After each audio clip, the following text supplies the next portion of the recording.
Quality time, so the standard again. Quality time every Monday night. I'll keep the people minds ignite. Live reaction, facts inside. Rain keep the conversation bright. Quality time every Monday night. From the Caribbean to worldwide live. Comment, share, interact live. Everybody on the stream tonight. Them attacking war and trade. All a murky down so the truth get displayed. Stock market rise and fall. How it really affect the small man now. When the leaders make decisions, Alan, watch close with precision. Deep analysis every week, giving voices to the ones who see. Audience calling from abroad. Nevis, St. Kitts, London Yard, Florida, Jamaica, to everybody locked in for the global view. Reason with the people now. Search for the answers somehow. Every Monday we unite. Knowledge shining through the night. Rain keep the fire blaze. Conversation elevate. Alan lead the dialogue, breaking down the money. Quality time every Monday night. Alan keep the people minds ignite. Live reactions, facts inside. Rain keep the conversation bright. Quality time every Monday night. From the Caribbean to worldwide eye. Comment, share, interact live. Everybody on the stream tonight. Quality time, quality time. Every Monday on the line. Quality time, quality time. Alan bring the facts tonight. Quality time, quality time. Rain keep the future bright. Comment, share, subscribe tonight. Real Entertainment Network worldwide. Quality time, quality time. Every Monday night light.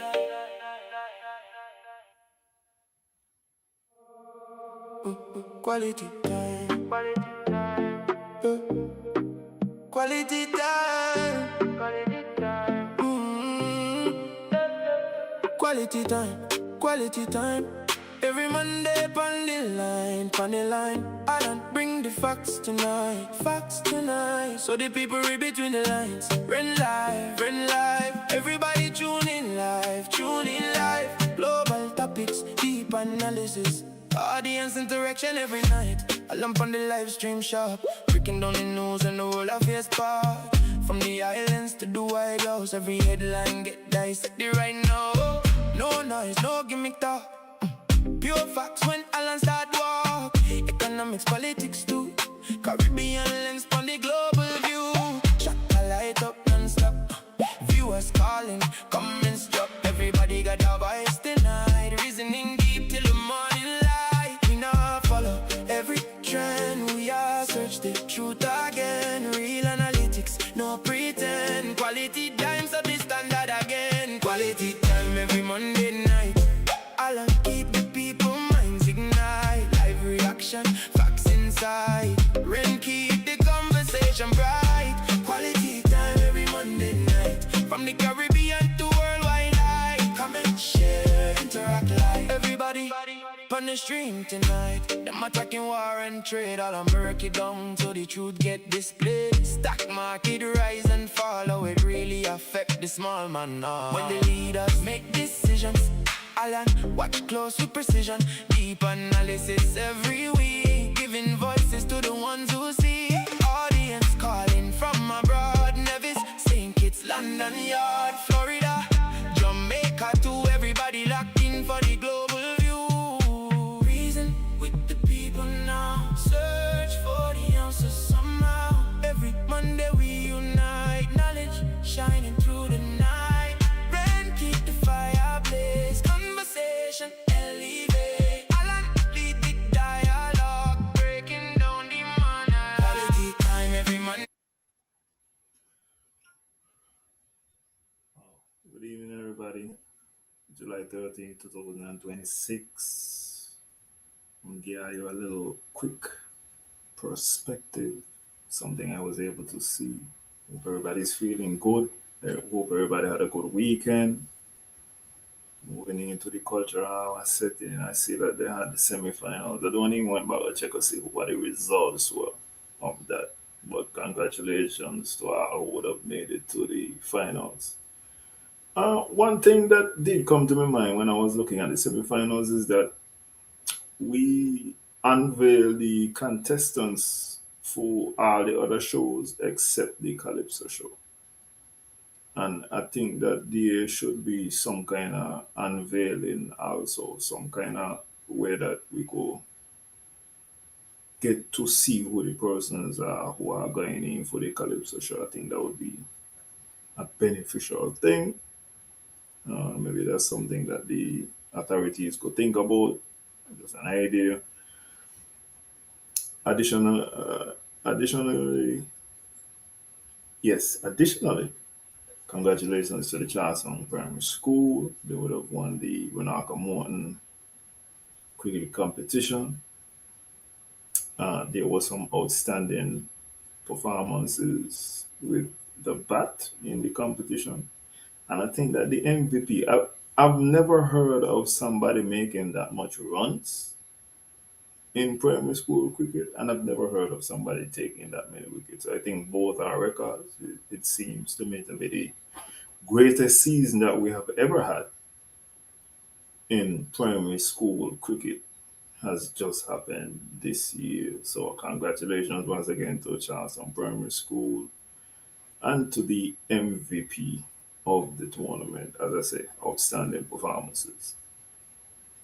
The other thing that I wanted to share with you guys was I realized that in St. Kitts and Nevis we have an issue with regards to accidents. People using their vehicles recklessly.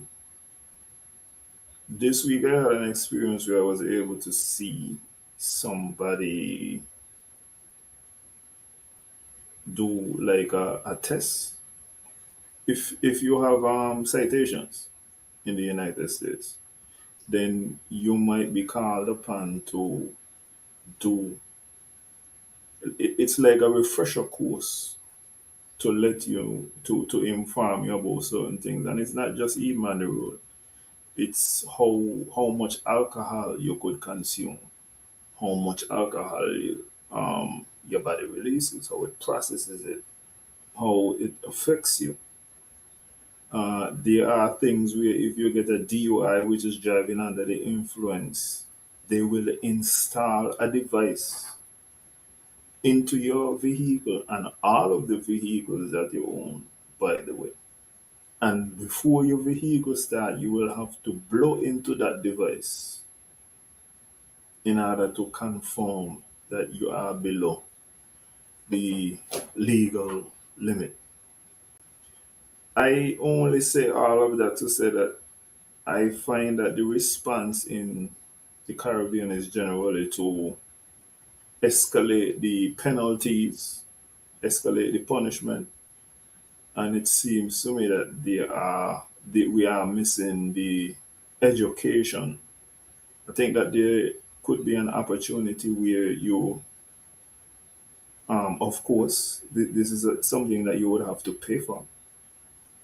So it is an opportunity for the traffic department to get some money, but it also refreshes the person, gives them a lot of information, and as I say, rather than simply looking at the situation as something where you punish the individual and you increase the punishments, I feel like it's possible and it would probably be a good thing if there could be some education added to some education added as opposed to simply fining the person as opposed to simply just sending the person to jail. We have to let drivers know the consequences. We gotta let them know how what level and impact has on you. So, for example, I saw they were saying if you hit something going 60 miles an hour.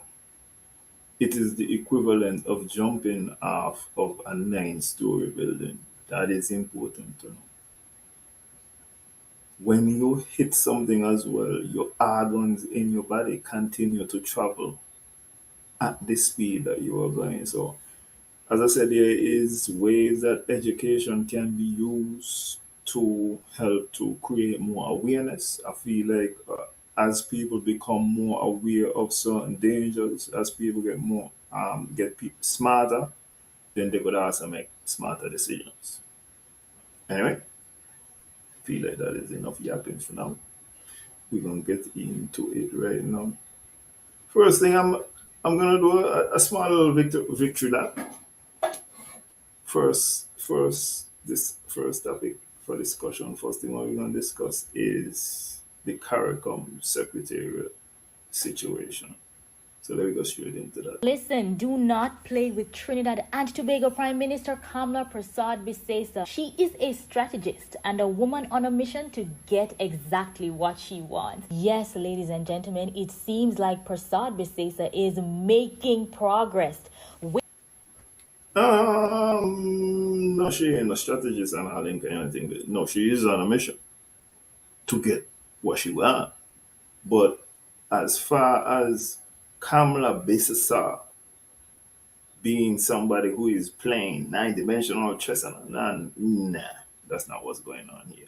But I was on her side with regards to the CARICOM Secretariat. This refers back to the alleged secret meeting that occurred at the Four Seasons Resort without some of the CARICOM heads and some of the representatives. Of course, Navy is going to be at the center of the controversy.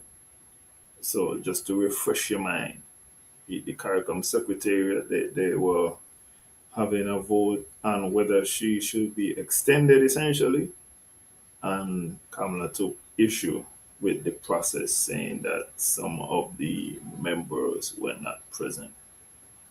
And in all the circumstances, told myself, Dr. Joe, you're wrong, sir. So, you With know, her very public request that CARICOM review the way they appoint their Secretary General. The way she called them out on social media was very public and very embarrassing for CARICOM, and she picked up a lot of criticism from inside her country and around the region, saying that the method that she used to criticize CARICOM was not the best one and that she was being divisive. But Kamla persisted. She did not care, and she was a woman on a mission. And so many were wondering if she would turn up at the ongoing CARICOM meeting that's now underway in St. Lucia. And she did. At the ongoing so just to reiterate, she definitely was wrong for the method that she chose to criticize them for doing it publicly. For how she doing it, she was wrong. But I still got to evaluate as somebody who does be wrong because of how they say something. And I still had to evaluate what she said. And when I look at what she said, I was like, she got a point. CARICOM meeting, she again told them that she was not in agreement with the method that is being used to appoint the Secretary General, and she called for CARICOM to put the appointment on pause while the CCJ reviews. And guess what? CARICOM has agreed to let the CCJ, the Caribbean Court of Justice, weigh in on the matter as Kamla Prasad has requested. That's a win for Trinidad and Tobago. Take a listen to what the CARICOM chairman has said. CARICOM acknowledged that the Republic of Trinidad and Tobago desires to have the issue of the reappointment of the Secretary General referred to the Caribbean Court of Justice, CCJ, to render an advisory opinion thereon. To facilitate this request, the community agrees to commence proceedings to secure such advisory opinion in accordance with Article 212 of the revised Treaty of Chagaramas. Now, as I said, that's a An advisory opinion is like a declaration. What they're gonna do, they're gonna look at the procedure and they're gonna see if the methodology that was used is in accordance with what is laid down operationally. So, and of course, is the CCJ. The CCJ is in Trinidad and Tobago. It's not a Trinidad and Tobago only court, but it is available as the court of highest appeal for Caribbean islands. I think St. Kitts and Nevis still maintains the Privy Council. We're very European in that manner, but there are islands who have signed on and they do not go to the Privy Council anymore. They go to Trinidad and Tobago, keeping it regional. So that's just in case anybody does not know. Win for Trinidad and Tobago, so kudos to Kamala for her political strategy. But of course, CARICOM said they will not be pausing the appointment of the current Secretary General, who is Dr. Carla Barnett. They will allow her to remain in the seat and allow the appointment process to remain until they get a ruling from the CCJ on their entire appointment process. So it looks like they've met each other halfway, and this is certainly good news. This is what regional cooperation and unity looks like. Now, of course, the great Kamala Prasad, her Facebook page is what I always follow, and she is celebrating. She's posting about the fact that she advocated for her country and that CARICOM is now looking into the matter. Now, she's seeing this as a win. I'm just happy to see our regional leaders cooperating with each other. But I want to draw your attention to something for a moment. Remember, Prasad Bisesa says she actually has no problem with the person sitting in the CARICOM Secretary General seat, and that person is Dr. Carla Barnett. But I want you to look at the interaction of Prasad Bisesa and the Secretary General Carla Barnett in this video that is being circulated on social media, and people are weighing in saying that the Secretary General is a bit averse to shaking hands with Kamala Prasad. Now, the Secretary General is the person in blue in the video, and just look at her. Just look at it. It looks like she is diplomatically trying to stay away from shaking Prasad Bisesa's hand. Well, I guess the Trinidad and Tobago Prime Minister doesn't care. She's all smiles. She's interacting with her colleagues, and I guess she's saying no hard feelings, but I have to get this job done. But I also see the way the Secretary General is smiling but also resisting the shaking of hands, and that is just how Caribbean people are. We will let you know whether we are riding for you or whether we are not. What do you think? And do you actually think that this is a win for Trinidad and Tobago? Share this one on WhatsApp and with Just to update you, this is not just a Trinidad and Tobago thing. Andrew Holness, the Prime Minister of Jamaica, which is also another powerful country. When you have Jamaica, which is 3 million people, and Trinidad, which is 2 million people, bearing in mind that the English speaking Caribbean only has 6 million people, that's 5 out of the 6. And we had other countries who was like, we ain't really feeling this. So it seemed to me like this was gonna be a natural conclusion to this circumstance. Unfortunately, while Dr. Joe was leading CARICOM at the moment in time. We are gonna stay in Trinidad and Tobago. Trinidad and Tobago has had some recent news. We have been speaking about data centers and the reason why it would be an own goal to have data centers in St. Kitts and Nevis. Trinidad, however, has gone on and they are saying that they are gonna do a deal for data centers. I think that they're gonna in the range of 450 megawatts. That is several times the consumption of St. Kitts and Nevis put together. 450 megawatts. I think St. Kitts and Nevis combined might be 50. So Let's see what's going on with Trinidad and their data center deal. All right, what's good, everyone? It's Nigel here, Trinidad Empowerment Network. Tim, when I come on here on a weekend, for most of you would know, if I'm coming on here on a weekend, it's generally because there's something very interesting to talk about. And there's been so much happening in Trinidad and Tobago, as per usual. There's a lot happening, right? You would agree. And today I want to do something different, as I tend to try to do here on Trinidad Empowerment Network. I don't want to talk to you about one headline. I want to talk to you about three because there's so much going on. And at first glance, they seem completely unrelated at first glance. One is about the opposition, the PNM, the People's National Movement. We have to talk about it. One is about borrowing 800 million US dollars, 800 million, 10. And one is about AI data centers in Trinidad and Tobago. Because America loves us so much, they're going to give us data centers, of course. And I think they are all asking exactly the same question. And I haven't even touched on the HSF. We're dipping into the Heritage Fund as we speak. Where is Trinidad and Tobago actually going? Where are we going? Because I'm struggling to see a long-term vision, a long-term strategy for our country coming.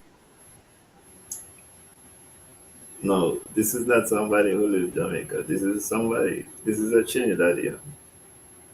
And just like I said, Kamala is not no strategist. Do not fool yourself that Kamala has these amazing ideas and plans. Nope, that's not the deal. From this current cabal. Now, let's start with story number one. You would have seen my last video, Dr. Keith Rowley being interviewed. So let's begin with the opposition party. Now, you saw the interview of Keith Rowley. Most of you would have seen it by now. And he was asked during that interview about Penelope Beckles. He was asked about her first year as the political leader of the PNM. His response was surprising to me. He said she is trying her best. She's trying her best. Now, I respect Dr. Rowley's loyalty. I respect his loyalty. He is PNM after all. She is the democratically elected leader of that party as we stand. She is trying her best. It's like what your teacher would say to you at school when you were underperforming. I wouldn't expect him to publicly attack the leader of the PNM. But that's not the question I have today. That's not the question I'm interested in. The question. Could you imagine, like, you turn to your spouse or your girl, your significant other, and you turn to them for validation, and you're asking them, like, hey, how did I do? How was that? And they tell you, you tried your best. We know what that means. Is 10. What is the opposition actually offering Trinidad and Tobago? What are they offering you?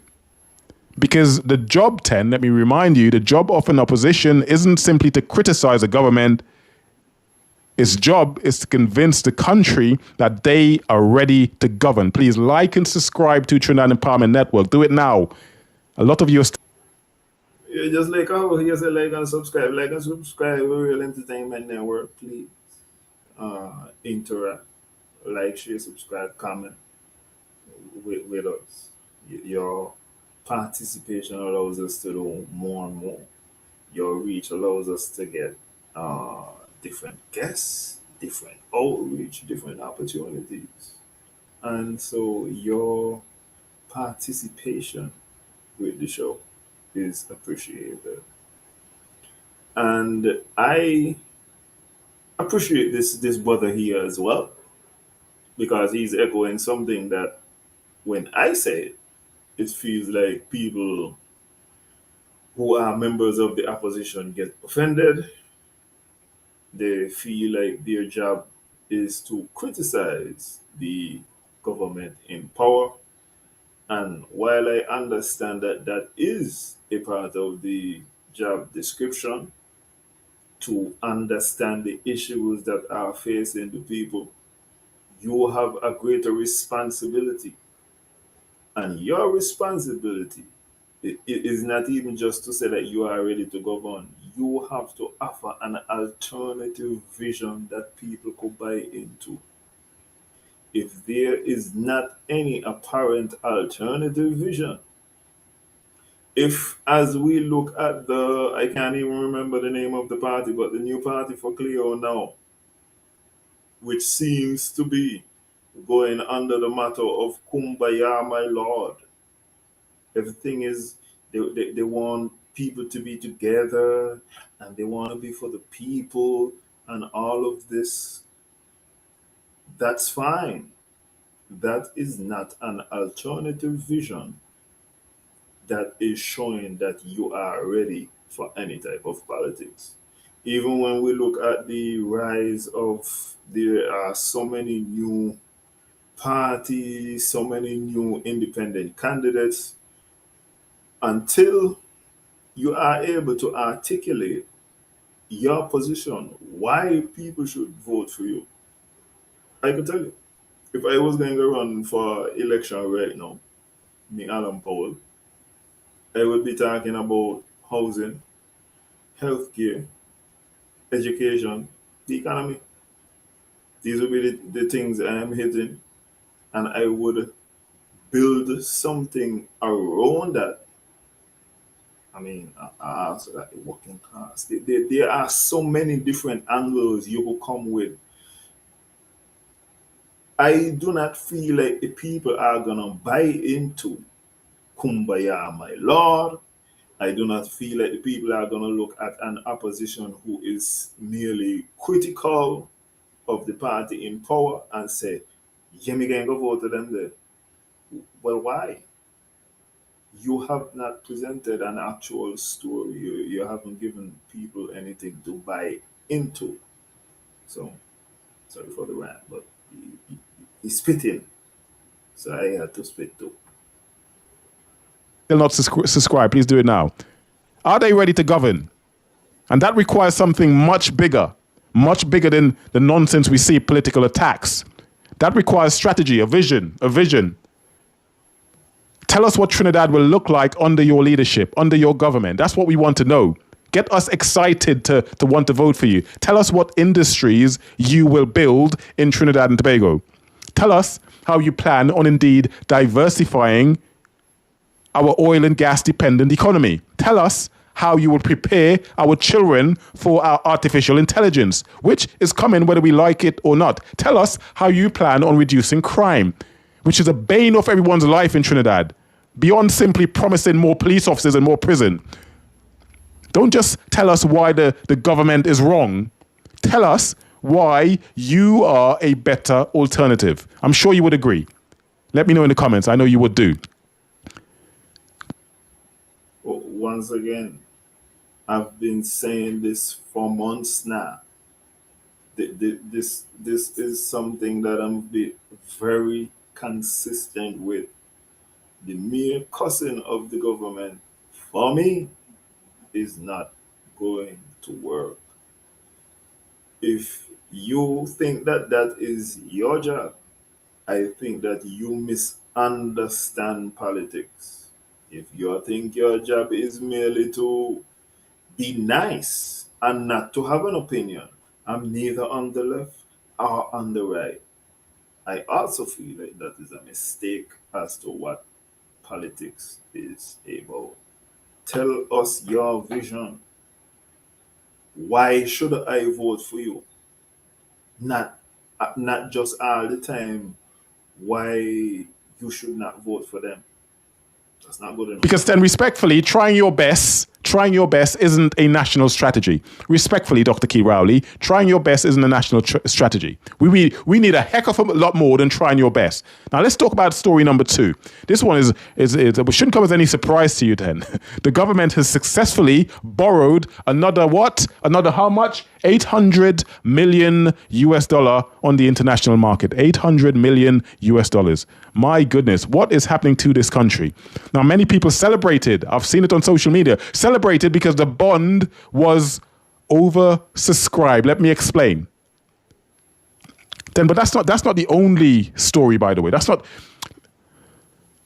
The more important question here is why are we borrowing? Why are we borrowing money? Now, let's educate ourselves. Let's educate ourselves as we tend to do here on Trinidad Empowerment Network. Borrowing money, I have to be fair and balanced. Borrowing money isn't automatically bad. It isn't. It just isn't.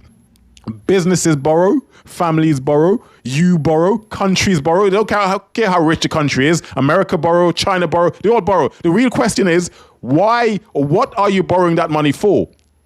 If you're borrowing to build productive industries, that's going to feed the economy and generate jobs.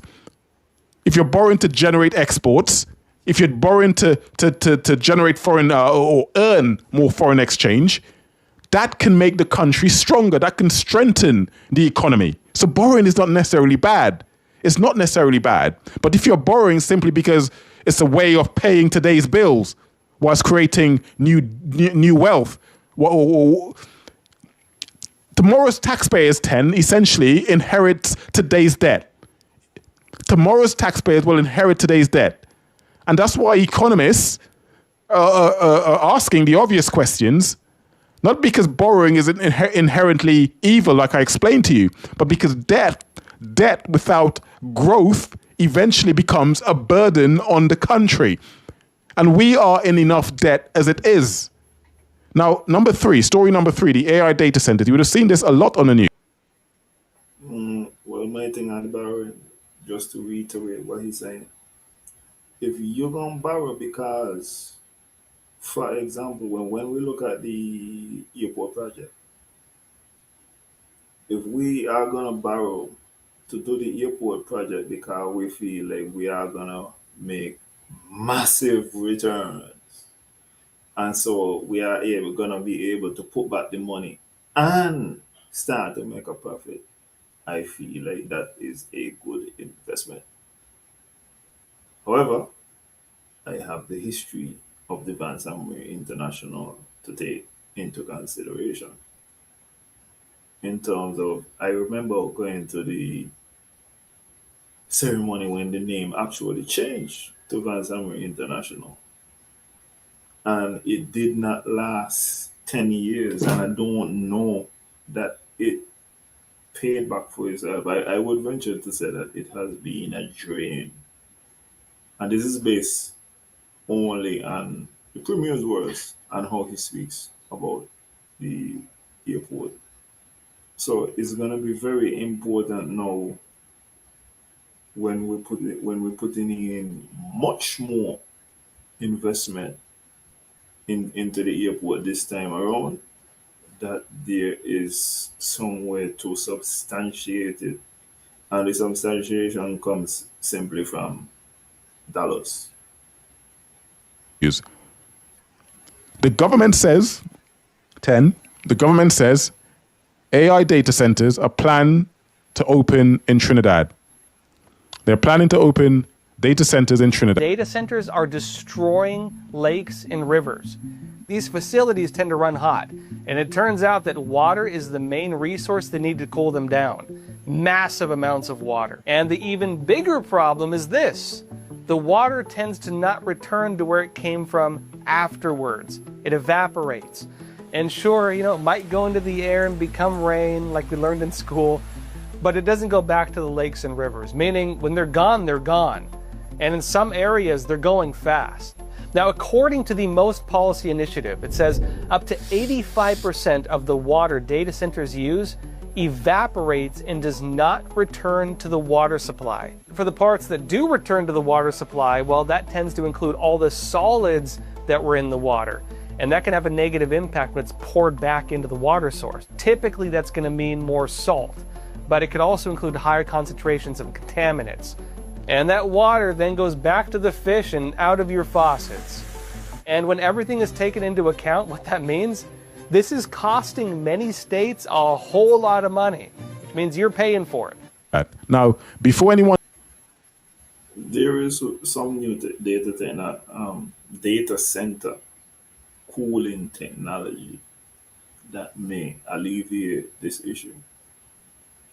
But unless that is the direction you're going, I'm telling you from a pure water standpoint, especially when you consider geothermal, which is going to be another thing that is going to use massive amounts of water.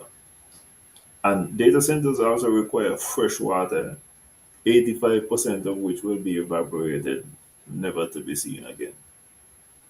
in that place. So I look at it as our own goal.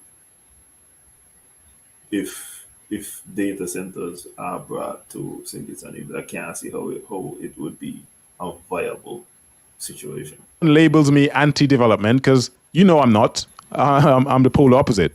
Let me be very clear.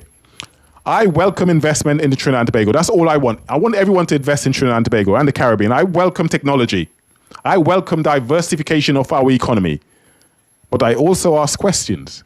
Why Trinidad? Why here? What strategic advantage do foreign companies see by putting data centers in Trinidad and Tobago? How many permanent high-skill jobs, for example, will Trinidadians and Tobagonians actually get? Will local businesses benefit from these AI data centers? Will Trinidadians and Tobagonians gain valuable AI skills? How much foreign exchange, for example, how much foreign exchange will these projects generate? These are the questions we have to ask. Will Trinidad, will Tobago own any part of this infrastructure? Or is it all going to be belong to foreign companies or foreign business or foreign countries? Because every country acts in its own national interest, and that's not necessarily a bad thing, but they act in their own national interest. America does. China does. India does. Great Britain does. That's normal. It's normal to act in your own national interest. The question I have isn't whether foreign companies benefit. Of course they do. I'm not going to go into your country and invest in your country if I'm not going to benefit in some way. I'm not delusional. I need something back for the money I'm investing. So of course they're going to benefit from investing in your country. But the question I have is, does Trinidad benefit? Apart from the people at the top who are probably getting paid, does Trinidad benefit, or does Trinidad benefit enough? Now, here's where I think these three stories are actually one story. Let's bring it all together now. Amen? Let's bring it all together. The opposition, hasn't yet told us what Trinidad should become over the next, say, 20 years. The government, is borrowing another 800 million US dollars. Let's get serious for a minute here. That's a lot of money to be paid back by us, taxpayers. The government is announcing AI projects. Now, those are not strategies. They are pieces of a strategy. Let me explain. Where is the strategy itself? Where is the document that says this is where Trinidad will be in, let's say, 2040? Have you seen that document? This is something right now that is lacking with regards to the movie industry, for example. Every now and again, there is a filming of a movie. At Pangel has been doing well. I'm not gonna doubt that. But you don't hear you don't get any overall strategy to say, well, hey, this is where we're gonna be. You haven't even seen an increase, for example, in the amount of plays, in the amount of performances that are done by Nivisions. Bearing in mind, everything starts somewhere. A number of the actors that we see on our favorite shows, they do stuff in Broadway. When they go over to England, I forget the name of the place over there, but they also on the stage over there. You got the Kennedy Center in Washington D.C. They are. You don't just go straight to the big screen, and it's not just all about the big screen. We want people to write this stuff. It's not just the acting, the holding up a boom mic and them type of thing. That it's an overall ecosystem that is supposed to be built. So this is why, for me, when I look at the movie industry, I don't even think that there's any support in legislation or anything which doesn't translate into a strategy. And this is where persons in the opposition have an opportunity not just to criticize it, but to say, hey, this is where this is. Are we going to go in a totally different direction? Or are we going to formulate a strategy around this to start to move in a particular direction? That's how I see it. And this is how we will reduce our dependence on oil and gas. This is how we will reduce our dependence on oil and gas. This is how we will become a leader in technology. This is how we will produce more food locally instead of importing 80% of our food, mainly from America. This is how we will attract investment into our country. This is how we will create 100,000 new private sector jobs, which is desperately needed in Trinidad and Tobago. This is how we will reverse the brain drain in Trinidad and Tobago. That's the conversation I want this country to have. Give me a moment. Let me read some comments here. Even in subgo to the first point made by the reporter that key Rowley party and the question to him, but he said his colleague is doing her best. Is NRP really doing their best to win? My point of contention, sir, is that I have been left wanting from most of the oppositions in St. Kitts and Nevis. Also, what's your opinion on the proposed candidate for St. James and St. Thomas's District 11 for federal election? Why the leader didn't put up herself? They will not run the same person in federal and local. Well, Mr. Jones, my perspective is the same as that. It appears to me that NRP has decided that they will not be running. If you win your seat in one part, it does not seem like you will be running in the other election. There are ways to interpret that. You could kind of see that in the history of Nevis politics, not St. Kitts and Nevis politics, but Nevis politics. It has never seemed that Nevisians have cared whether or not their politicians are sitting in both houses. I think that that is a mistake. But I am only one person. And if the majority feel like it does not matter, then you got to go with the majority. With regards to what I think of the candidate, I am not familiar with the young man myself, but all of the things that I have mentioned before will still count. I would like to hear what his perspective is going to be, his vision for how he could make an impact on a federal level.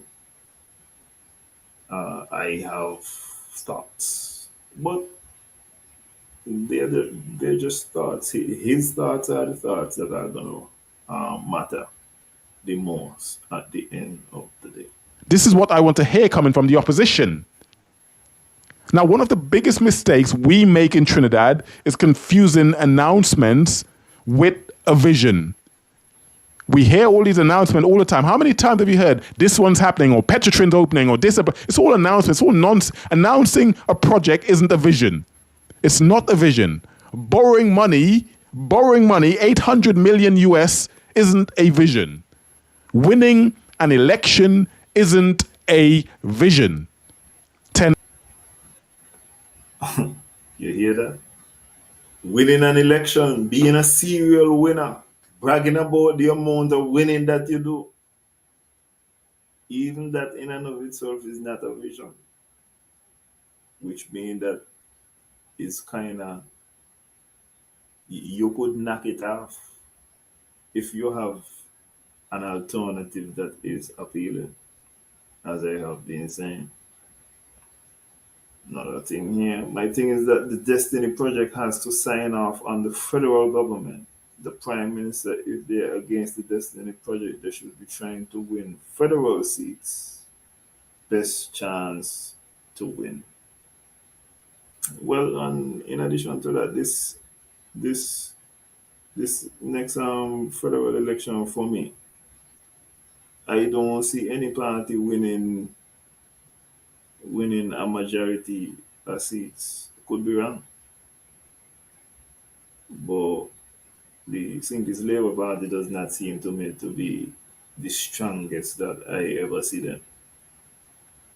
And I surely would not tell you that I could see Palm winning a majority. PLP is a one man party at this particular moment in time, and there is no party from Nevis, obviously, that could win 6 seats. Which means for me that there's going to be a coalition government, and so the federal elections will be something that is impactful overall. So you're right about that. A vision explains where you are taking the country, where you are taking Trinidad and Tobago. Then every project, every dollar borrowed, every policy introduced fits into that bigger picture. Without that, we are simply reacting. I want to give you before conclude this video by giving you the taxi analogy. It's known as. Now imagine getting into a taxi. Imagine getting into a taxi. Before the driver starts, you ask him, before he starts driving, you ask him one simple question. Where are we going? Where are we going? Where are we going? He looks back at you and says, I don't know. I don't know where we're going. I don't know. But trust me, we're going somewhere. Would you stay in that taxi? Would you stay in that taxi? Of course not. Of course you wouldn't. Yet that's how I sometimes feel about Trinidad and Tobago. That's how I feel about our country at times. I hear announcements. I hear press conferences when the Prime Minister decides to give one. I hear political arguments. But I still don't know. I still don't know where the hell we are going. Now tell me, I don't care what jersey you wear. Red, yellow, green, UNC, PNM. I don't care. I don't care what party you are. By the way, in Trinidad, they don't say shot. So when he say jersey, he really mean a shot. But I just saw them talk. Even if you wear a jersey, they still mean a jersey. They just can't say shot. I don't know. Now UNC or neither. This country deserves better than politics centered on the next election. Because that's what I feel this is about. Making yourself look good for the next election so you get voted in again. It deserves more than that. It deserves better than that. It deserves leaders thinking about the next generation. And that is what we do not have. I don't see it coming from any leadership in Trinidad and Tobago. Because the countries that will succeed. You know, I'm glad he said that because he made me think about something. Mr. Peter Wickham needs to do some polling. I think he should do this across the region. And the specific polling that I would like to see done is not polling of who you think is going to win the election. The polling that I would like to see done is simply the one question. And maybe Real Entertainment Network need to do this poll. But the poll I would like to see is how much confidence do you have in your parliamentarians? And secondly, how much confidence do you have in the systems around you? And when I say the system, do you have confidence in the judicial system? Do you have confidence in the healthcare, the education? I think that there are politicians right now who win elections regularly who would be stunned by the fact that the same people who vote for them and do not have any confidence in the actual system that these people are overseeing. I mentioned this because recently there was a poll which found as much as people feel like Donald Trump is not like Congress in America has a lower approval rating than Donald Trump. People are losing confidence in democratic systems at an alarming rate, and it is going to have consequences. One of the consequences has been the proliferation, the rise in new parties, in independent candidates, something that I have been explaining would be the case. People do not feel like they make a report in certain circumstances and that anything is going to happen. People don't feel like politicians are for them. They feel like all the politicians together and they're ganging up on them. And so people are looking, in my estimation, for a total different form of politics, new blood who are gonna actually come in and change the system, not just having us continuing with this that we're dealing with. Seed over the next 20 years. They won't simply be the ones with natural resources. They really are. They really are. We have all the natural resources in the world. What have we done with it? They will essentially become the ones with a clear national direction, the countries that lead, a clear national direction, a vision, a plan, and the discipline, of course, to execute said plan. So today, I want to leave you with one question as I conclude on your lovely Sunday. Hope you had a blessed one. God bless every single one of you. I want to leave you with one question. If you were Prime Minister of Trinidad and Tobago, what would your vision for Trinidad and Tobago be in 2040? What would your vision for Trinidad and Tobago be in 2040? Let me know in the comments. Not your criticism of the other party. I don't care about that. That's just boring. It's nonsense to me. Not what you'd stop. What would you build? Because until we start asking that question, I dare say, we will continue debating personalities, politics and personalities, these idiots we have in charge. Whilst the future quietly passes us by. I think, Ten, this is exactly the evolution Ten has been moving towards. It's no longer just political commentary. I want to have a vision. I want to know what the vision is for the country. This is where Trinidad Empowerment Network is. I want to know what your vision. I want a vision for our country. What? I'm so happy. I'm so happy. And I have never interacted with this person. I've tried to express the importance of this perspective. And it is wonderful when you could see somebody who you ain't know nothing but expressing the same exact thing. I am telling you, it's not just emails and gets on news. The things that I speak about in general are applicable in general. It's not for any special circumstance. This is what I feel like the people need at this particular moment in time. This next video that we're going to is, I think it's going to be kind of lengthy. We might not listen to all of it.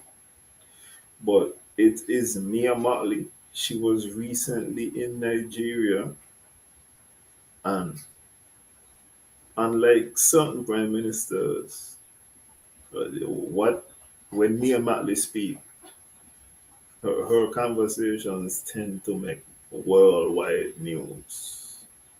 So she was having a conversation. I think she was speaking at some kind of conference or forum that they had in Nigeria, and she would have spoken about slavery reparations. And it was so impactful that it was discussed in the UK Parliament.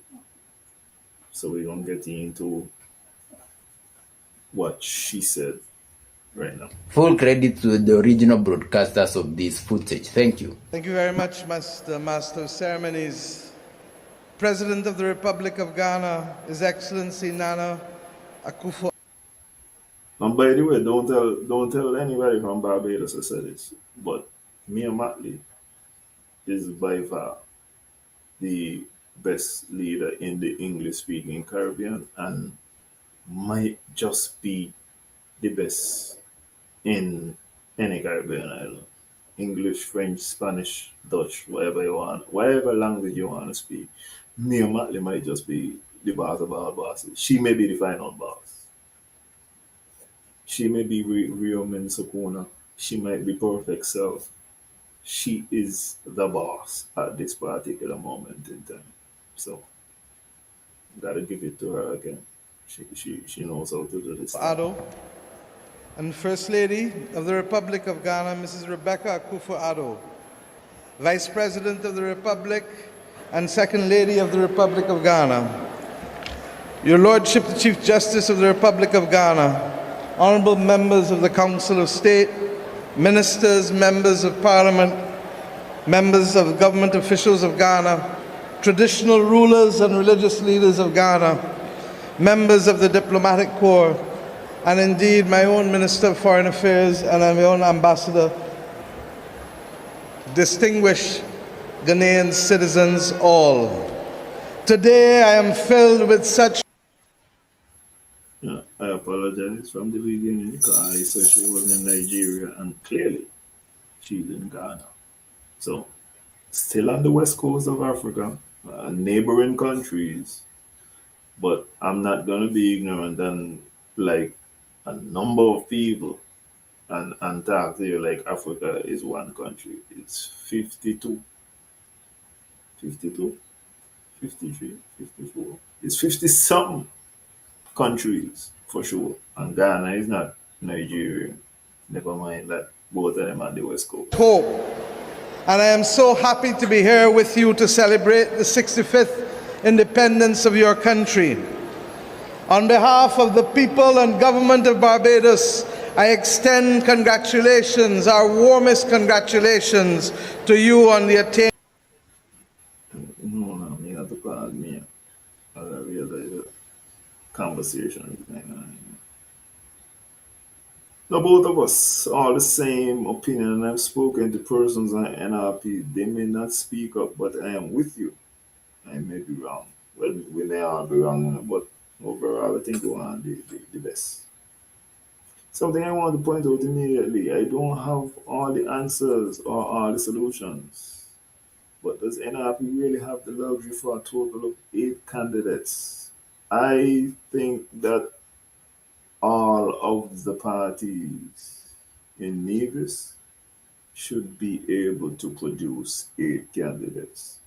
When you look at the amount of people in Nevis who are bright, intelligent, who love the country, I feel like having 8 candidates is not supposed to be something where it looks like this amazing thing.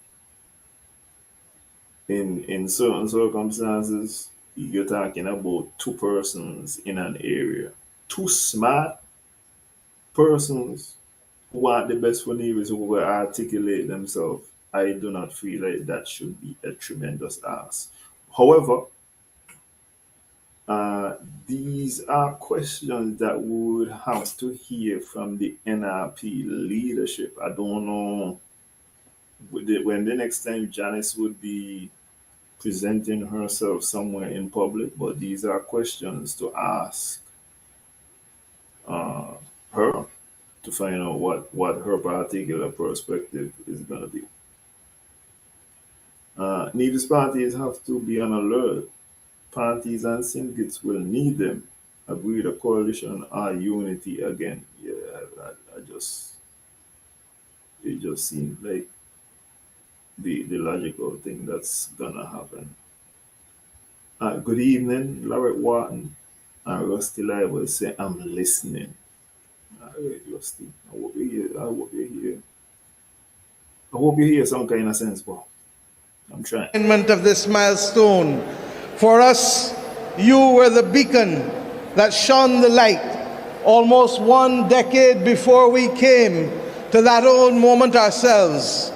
And that is why last year, when we became the youngest parliamentary republic, we asked your president to bless us with his remarks, because we felt that just as you led the way in 1957 and 1960, you led that way for us with the coming of our republic. It is almost trite to share with you that your founder leader, Kwame Nkrumah, inspired so many of us across the globe.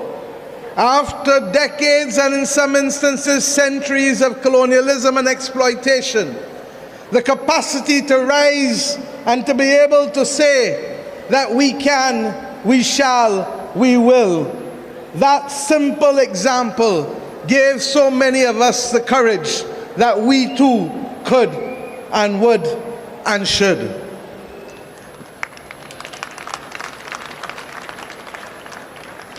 As I indicated to you just last year on the 30th of November, we took that step. And on that occasion, we elected our first president, Dame Sandra Mason, who has asked me also to pass her warmest regards to you, Mr. President, on the occasion of this 65th anniversary. It is significant to us, sir, that when you spoke and shared your message with us as a Barbadian nation, you indicated that it was our great fortune to be able to complete this circle of self-determination at a time when the world has so readily embraced the principles of democracy and enfranchisement. And yes, my friends, and yes, the young people of Ghana in particular, I am mindful that for you, this may seem a journey that is long, long past from where it started 65 years ago. But be assured that that anchoring 65 years ago is what allows us now to stand tall and proud, even as we see the ugly face rearing itself again of racism and imperialism across our world. We must never, never, ever accept that there can be first-class or second-class citizens in this world. And we equally assert today that there cannot be first-class and second-class nations in the global community. It is for that reason that we will work together in solidarity to fight the battles of our time, challenging as they're appearing to be, quickly as they're coming at us. For whether I just gotta stop this and say, like, listen, I don't know if y'all are picking up on how good Mayor Mottley is at politics.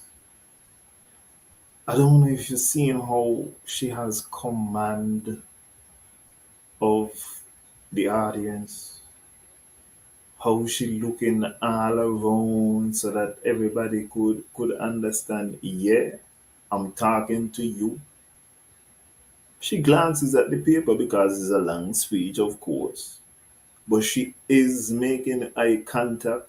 She got a proper gesture. She ain't spinning and she head up and down like, my guy. Who labor people, you can't say nothing bad about my guy who does be spinning his head up and down. But me and Mali is over that politics. I just wanted to it is the climate crisis that affects us, or whether it is the scourge of war that is raising its head yet again, or whether it is the assertion by some who have not been elected to take power from those who were duly elected.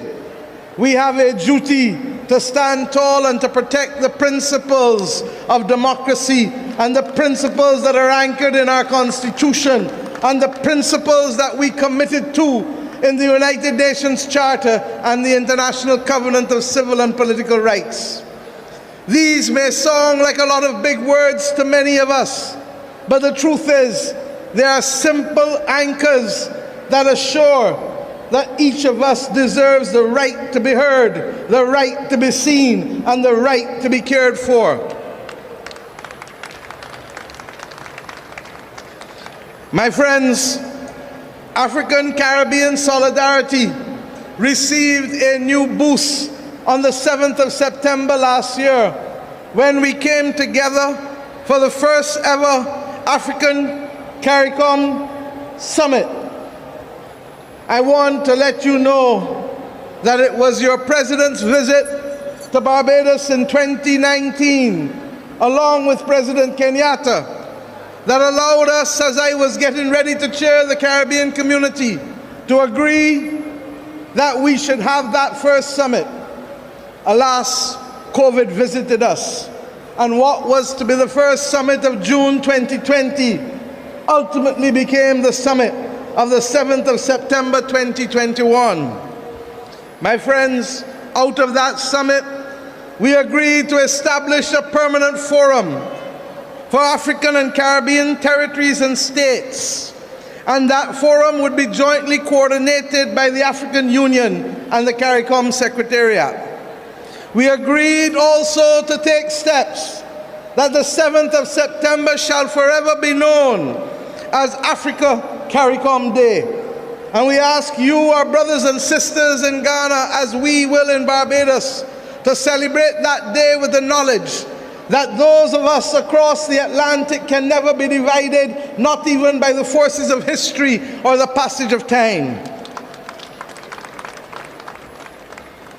The establishment of this forum will allow for us to bring about synergies between the CARICOM single market and economy and the African Continental Free Trade Area. And it is significant that in both of these instances, our two countries lead the effort. In your case, for the Africa Continental Free Trade Area, and in the case of Barbados, for the CARICOM single market and economy. We've also agreed that we should collaborate and work much closer at the United Nations, because many of our objectives are the same and our mission is the same. We may have different routes by which we must get there, but if we have the same destination and if we have the same purpose, then we have a duty to collaborate and cooperate with each other.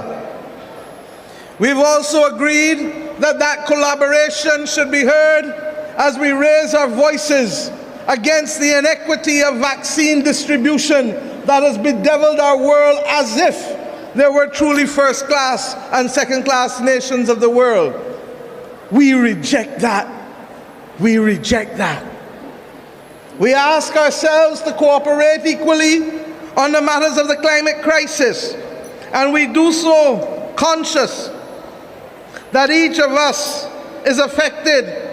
You here with the same coastal erosion, whether in the Volta region or the Greater Accra region, or with the flooding that has regrettably taken lives here in your own country in 2019 and as recent as last year in August, affecting your ability to produce food, affecting your ability to buy food, because the costs continue to rise.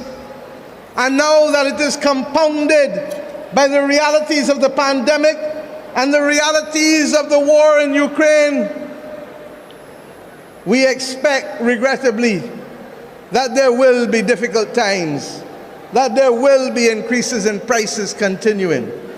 And I say to you, the people of Ghana, that in the same way that we have in Barbados to explain to our people that the cost of living that now chokes so many of our people is regrettably not national, but global in nature. For we only need to look at the impact that will be happening soon as we get our next shipments of oil, as we get our next shipments of food, as we get our ability to negotiate whether we can in fact get the shipping arrangements to receive that which we want to buy. But we know that we come from a proud and resilient people, and not even the combination of the pandemic and the climate crisis and the consequences of aggression in Ukraine can cause us to bow and to lose focus. Yes, the times will be hard, but our ancestors have shown us that even in hard times, we can rise above this and hold firm to the view that we are a resilient and dominant people, capable of moving strong ahead. It is for that reason, Mr. President, that when we look at the global architecture and the lack of fairness in the structure of it, we too echo your own calls and that of others, that the African Union should be given a chance to become part of the global leadership if it is to be legitimate and if it is to be morally accepted by us all. The G20 cannot remain 20. The G20 must become the G21, for we know that in the African Union you constitute the 5th largest economy in the world with just under 3 trillion in production on an annual basis. And we know that the 1.3 billion people of this continent actually have the greatest demographic dividend to be reaped in the 21st century, with the largest percentage of young people on the planet Earth today to be found on the continent of Africa. If there is to be a future for these young people in Africa, then that future must be shaped not just by those who tell us what to do, but must also be shaped by those who experience what it is to provide for the 1.3 billion people on this continent.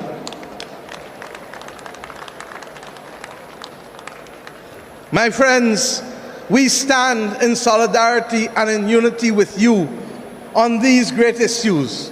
And I can do no better than to quote your own founder leader in his wise words as he addressed the OAU summit in May of 1963, when your president said, and I quote, "Do we have any other weapon against this design but our unity? Is not our unity essential to guard our own freedom as well as to win freedom for our oppressed brothers, the freedom fighters? Is it not unity alone that can weld us into an effective force, capable of creating our own progress and making a valuable contribution to world peace? We must stand united now more than ever. And the calls to remove a member of the P5 this week only serve to remind us of the absolute injustice and inequity of the P5, the permanent 5 in the Security Council in the first place. And that is why we say there can be no first-class or second-class nations of the world. It came to a head, an absolute head, when the one that was given the power. As if we are first and second-class citizens of the world. She loves some by Mali, but inspiring speech by me and Mottley, it needs to be echoed across the whole Caribbean. But listen,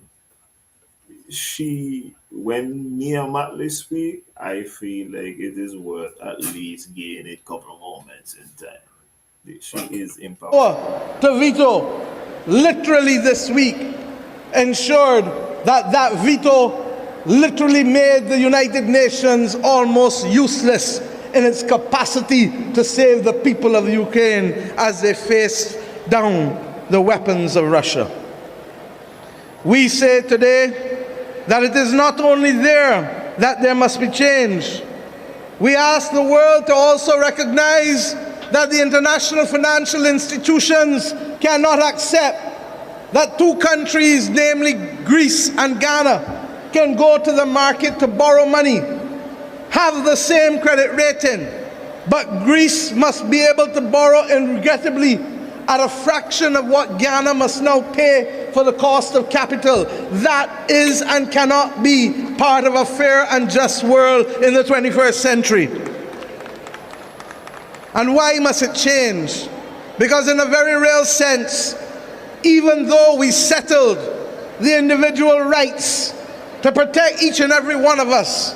At the formation of the United Nations, we preserved an old colonial order of empires having the right to determine what the global community should look like. We now know that it does not work. And we now know that the time has come to work together to change it for the betterment of the nations of the world altogether, yes, but in particular for the betterment of the people of our nations who were suppressed and colonized, regrettably, for too long. My friends, I ask us also to recognize that in today's world, technology makes geography and size almost irrelevant. And therefore it gives us that unique opportunity, and certainly as we have done in the Caribbean and in my own country, to assert that the time has come to reclaim our Atlantic destiny, that the time has come for strong strategic leadership.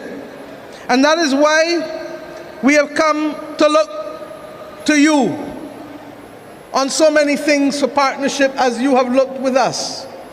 I stand here today on your Independence Day to thank the people of Ghana for being able to support us in our need for nurses, with the first 95 nurses having gone to Barbados in July of 2020. We thank you, the government and people of Ghana, for that most generous gesture. And we are heartened that they have made a huge difference to our public health care system. So much so that we have just completed interviews. I just wish many more Caribbean leaders were in sync with her narrative and would be out there boldly speaking like she does. But, well, everything does start off with a spark, eh? So it is important. It's important to guard the spark. So that's all I'm doing right now. This is the little I can. For just under another 200 nurses to come to Barbados in the near future. We thank you equally for allowing us to work together to see how we can bridge the gap of travel between our nations. It cannot be acceptable that we must all go north to come back south when we can easily go east or west. To go 7 hours and 50 minutes to London is much longer than if I would have come direct to Accra. It is within our grasp, Mr. President, to change these simple facts to connect our people. And all the more so because there are too many restrictions being placed on our people, even for the simple access of transit visas, even if we want to visit one another. We are independent, and we must now shape our future truly in the image of where we want our people to go, rather than being victims of the decisions of others over whom we have little control. I am happy that we were able equally to establish in the last year a mission, an embassy in this country to be able to promote trade, culture and diplomacy. And the Barbados Embassy at Ghana in Accra is one of our first that have been established in the continent of Africa, along with our embassy at Nairobi. That it has taken 55 years for us to have a presence in Africa is a regrettable thing. That it has happened is something of which we can all be proud, for it lays the foundation for greater cooperation between our people in the small and the large things that matter. Mr. President and the people of Ghana, let me say that I want to share just a few 2 minutes with you about who we are as Barbadians and what we stand for. We are a people who are very proud, and we know, as I did and said when I addressed your parliament, that we were an Akan-speaking nation in the 17th century, that many of our people owe their inheritance to this great nation. And it is that spirit of resilience that you have shared with us that has come through the centuries in spite of the horrors of slavery. That for us, on 166 square miles, land means everything. and therefore not just the possession of land, but the ownership of land must matter. That in our country, and I say so conscious that here in the case, Really, somebody tells you that destiny come anyway. Like moment. Cape Coast, education has been critical to you in this part of Ghana. Equally, education is a bedrock upon which our nation has grown and has become more stable and prosperous. I say to you that it is our mission to erase poverty from our landscape, because poverty is a cancer that takes away from our people the right to choose and the right to be. And I share with you two simple things that perhaps say it better than I could ever say it. For when we became an independent nation and the President of the United States of America, Lyndon Johnson, offered to pay our dues to join the Organization of American States, the then Prime Minister and Father of Independence, the Right Excellent Errol Barrow, said to him, "Mr. President, where I come from, if you cannot afford to pay the dues, you do not join the club." That is who we are as Barbadian people. And when he went to deliver the first message on behalf of our people at the United Nations, he indicated something that has remained our motto and our bedrock, and which serves us well today, even as we comment on the crisis in Ukraine, that we shall be friends of all and satellites of none. This is a spirit which was imbued in us, and we have no doubt that that spirit owes its heritage to right here where I speak today, in the continent of Africa, because that is what allowed us to keep our heads high in spite of all that we had to face. Today, as we go forward, we simply use the words, as I've had to do over the last 4 years in my country, as we ourselves face serious economic difficulties and challenges, as we face the climate crisis and the pandemic. And what were those simple words? Simple that our children understand. Many hands make light work. And just as we are prepared to share the burden of adjustment always, we must be prepared to share the bounty that can allow our people always to aspire and to feel that they live as owners in their own country and not tenants in the land. My friends, I ask us once, please, before we go and I close, to reflect on the fact that it was from this coast, regrettably, that many people left. Yes, never to return at that time, but with a wish always in our bosom that their children and great-grandchildren and great-great-grandchildren would come back to this land. We are conscious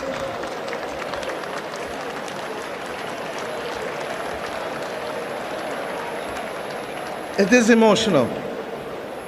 We are conscious that those who put your family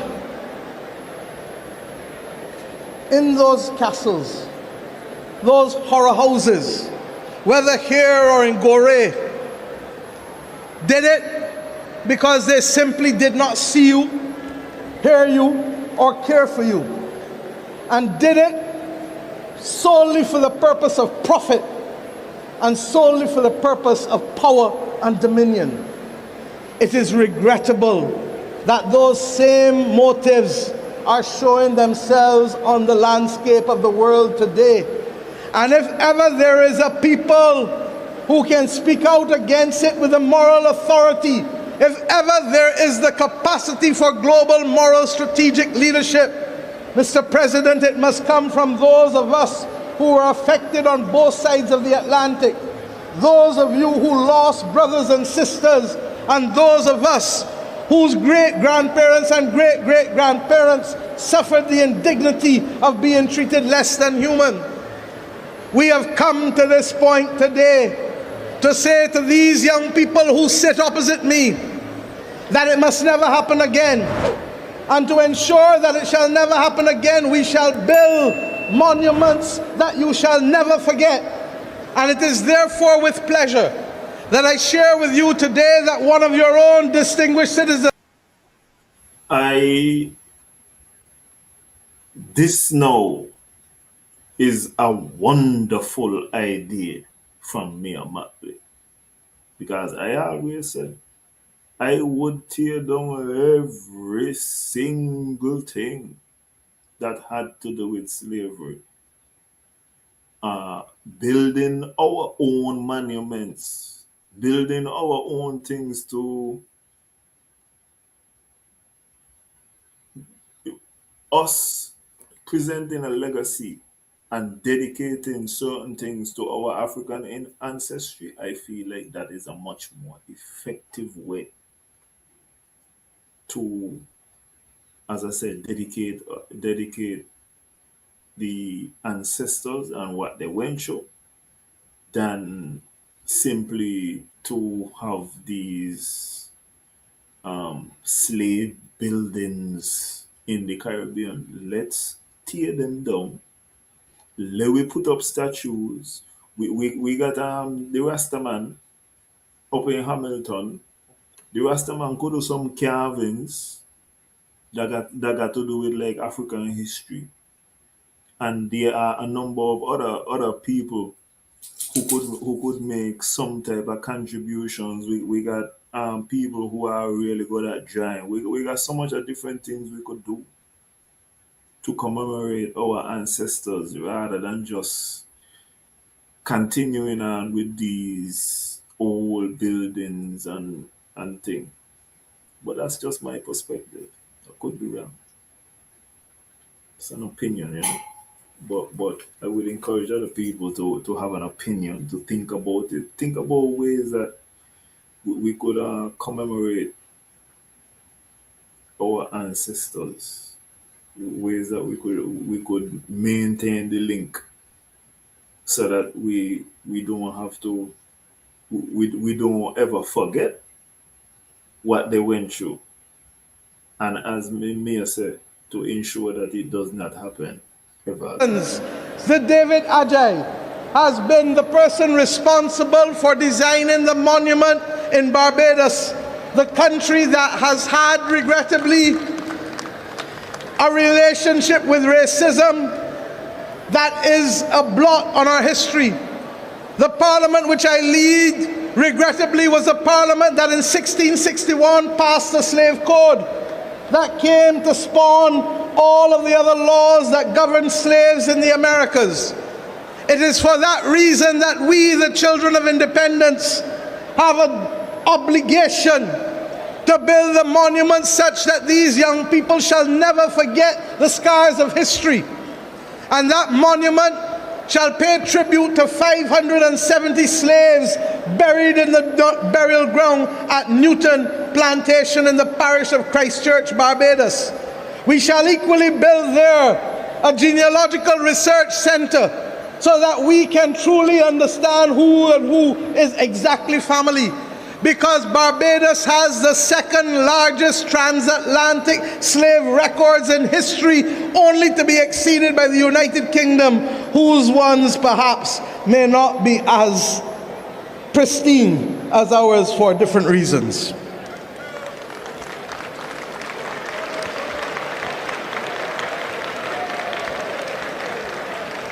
The monument that he has designed shall have 570 timbers standing tall.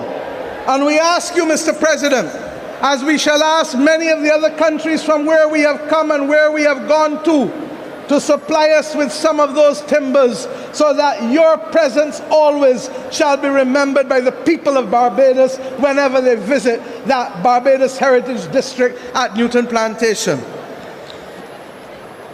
I end simply on this last point. The discussion of reparations can never be an easy discussion. It is complex. It is difficult. The heads of government of the Caribbean community have assigned me the responsibility of writing the heads of government of those European states whose governments were responsible for the extraction of wealth from our countries for centuries, and who extracted wealth, I dare say, from your continent and your countries too. There are those who will say and remind us that the specter of war makes it an inconvenient time to have this conversation. But may I say that it is never the wrong time to do the right thing, and I therefore hope that we shall have the support of Africa in these difficult and complex conversations that regrettably have led to the extraction of wealth for centuries from our nations in the Americas. Thank you, my brother. My friends, we come to you today conscious that we have returned. Yeah, I feel like that is just, I mean, she said much more than what I thought. One of the things here is where I have a slight departure from Miss Mottley, and I hope that I have sung her praise enough to make this slight departure with people saying, "No, I hate her," and any kind of thing like that. There is evidence to suggest that reparations should not just be paid by European governments, but there are certain African governments and dare I say royalty who should also be forced to pay reparations if we are being realistic. We tend to think that Europeans went into Africa and they kidnapped people and they forced them into horrible conditions and they were exploiting Africa. That is not the. Hey! I play too much. That is not exactly what it is that happened. If you go to Africa right now, hold on a second. We need to change the narrative and share the fact that we were the ones with the skills and I'm not sure what the word would be to build them. We were the architects, engineers, contractors, chemists, and more. Sir, that is not completely accurate. That is a sensationalization of what happened. What I'm saying though is when you look at the forts in Africa, at no point in time were these European forts on the coast. There was no point in time when the guns were pointed inland. The guns were pointed out to sea. They were fighting other Europeans, English being concerned, both French, Spanish, Portuguese, etc. Also, Europeans didn't get into Africa until they really figured out malaria and them type of things. It was Africans who went into Africa and kidnapped Africans from other tribes and then bring them to the coast and sold them to European for rum, for guns, for clothing, manufactured products. So it is not simply that European nations should be the ones who are paying reparations. Reparations need to be paid by some of them Africans who made money after the slave trade. There are African members of royalty today whose family were royalty back in slavery days and they need to pay. They made a lot of money. Some of the money that they're spending now is back from them same days there. And so I know that the popular focus is to say that we need reparations from Europe, not just Europe though. There are African nations, kings, governments who need to pay up. Because what used to happen, as I will say again, the traders on the coast would go into the interior, bang up some people, bring them back to the coast, and sell them to Europeans. That's what used to happen as a matter of facts. We're going to go back to Mia Mottley again. She had a response because there was a UK parliamentarian who, after she heard Mia Mottley's speech, suggested that it was the Caribbean nations and African nations who should be the ones who pay reparations to the United Kingdom and other European governments rather than the other way around. So this is Mia Mottley's response to those claims. Well, you're going to hear the full question and her answer. This question is directed to Prime Minister Mottley as chair of the Prime Ministerial Subcommittee on Reparations. So there has been significant pushback from UK parliamentarians on the issue of reparations, with threats from parties to impose visa bans on countries asking for reparations. And recently, one prominent UK politician saying that it is in fact the Caribbean who should be paying the empire for its effort and contributions. How is this resistance affecting the movement, and what is the strategy to address it, especially going into the Commonwealth Heads of Government meeting? Thank you.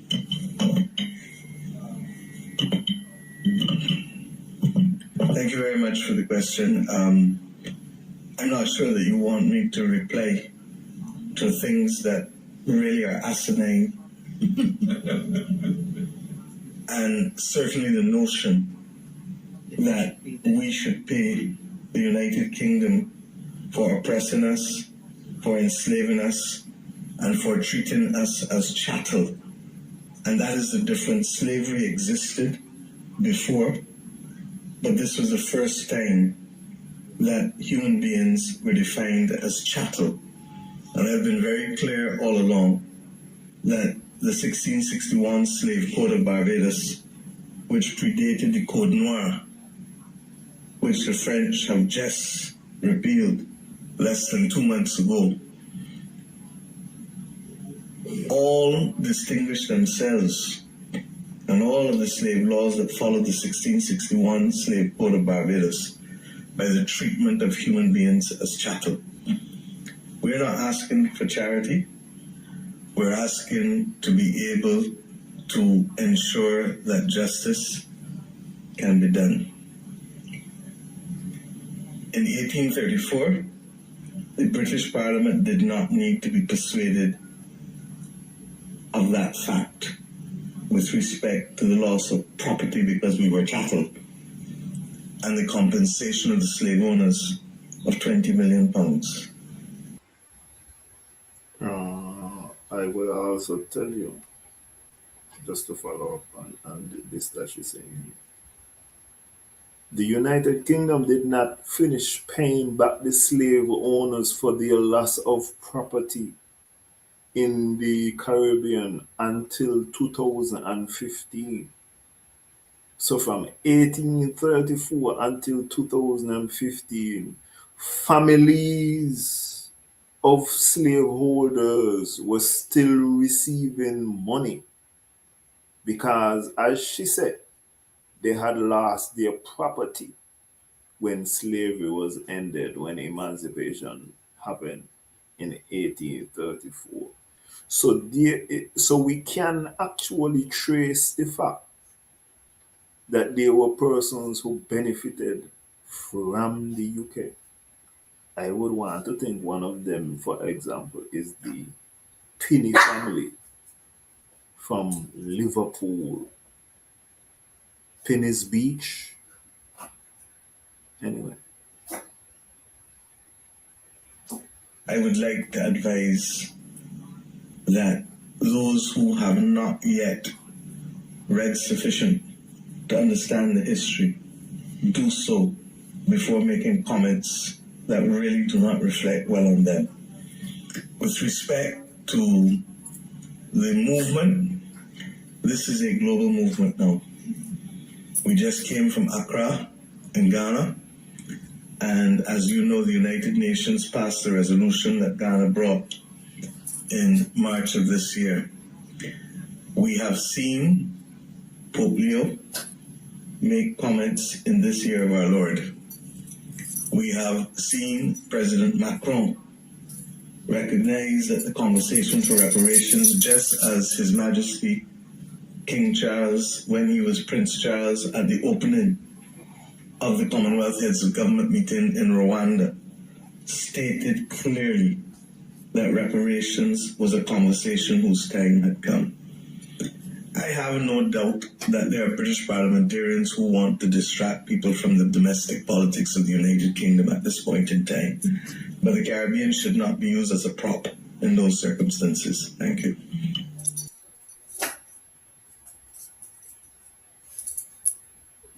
I will close out the reparations discussion by saying, in the same way how I'm telling you that there are African countries and people that are on the west coast of Africa who have to pay money, not everybody who currently lives in the Caribbean would be due slave reparations. And everybody gonna qualify. That's not how this thing works. I am hopeful. I thank everybody for walking with me through that. In the Caribbean, enslaved Africans were often forced to do highly skilled essential construction work on both state and public works, though colonial records denied them credit and formal status. Okay, I feel like you're misunderstanding what I'm saying. I'm not saying that Africa didn't have civilization. I'm not saying that Africa didn't have architecture and all that type of thing. That's not what I'm saying, sir. What I'm saying is that Europe also had architects, and even if you look at the architecture in the Caribbean, you will see that the architecture is European architecture. You will not generally find West African architecture. The reason why Africans were used better in the sun. So it wasn't necessarily for a skill circumstance.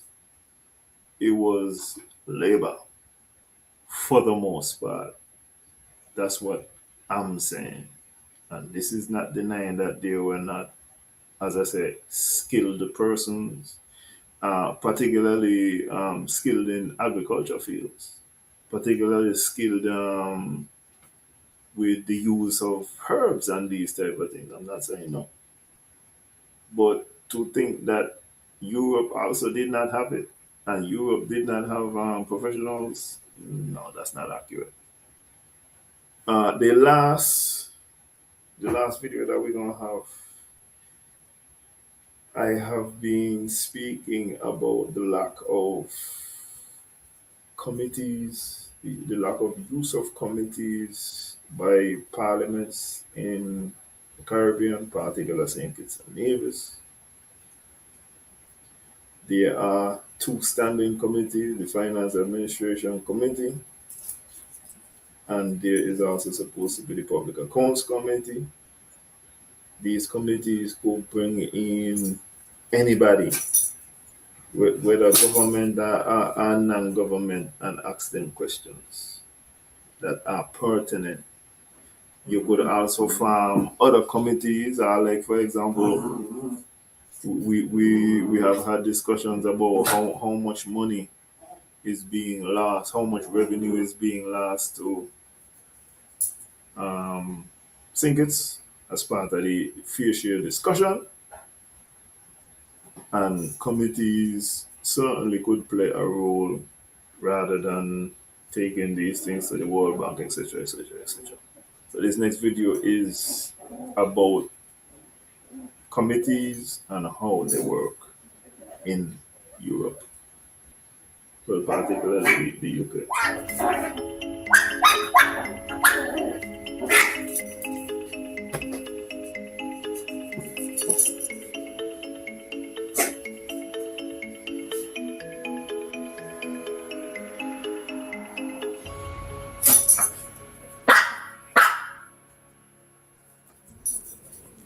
Order, order. Welcome, Prime Minister. It's your first appearance before the Liaison Committee. Select Committee is a group of members from all parties elected by their fellow members to carry out the scrutiny function of the House of Commons. Most of them are linked to a particular government department. They scrutinise a department, like the Treasury, like the Justice Department. Some are overarching, like environmental audit or public accounts. But we could, for example, form a committee, and the committee is to do with culture. And that committee, they would ask, they had questions to do with culture. How is the money being spent? What are the returns, etc., etc. You could set them up for agriculture. You could set them up for education. You could set them up for youth and sports, and the government department, and even things that are not necessarily government departments. But the committees are widely used, even in countries that are described as backwards countries, even in countries that you do not know about, like Eswatini, you could find these committees being used. Whereas in the Caribbean, we don't find use of these. I would also say, Burl, if we were using these committees, it would give more and more people exposure to politics. And I'm telling you would be shocked how easily we could find 8 candidates. It would be easier for us to get 18 candidates should we simply expose people in the right way to government and how they work. And it would also give the public much more information about politics, the mechanics of politics. they are the scrutiny function of the House of Commons and the mechanism for exercising it.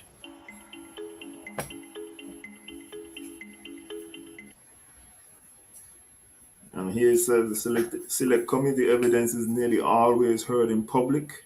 Anyone can come and watch committees in Parliament or online. I just be watching them on YouTube actually. But that's just how much me like this politics. What do you say to the argument that's been made that that might be an inducement to families to break up? Reasons for breakup are pretty wide. It's a real opportunity to get into the detail and really to look at how the laws that we're passing will make a difference in practice to people's lives. And that's really different from a lot of the work in the Chamber, which is much more about making a political point. It's because he went too far and too fast and insisted on 20% cuts in policing. Well, he's wrong. The Association of the Chief Police Officers aren't talking about frontline officers, so he's simply wrong about that.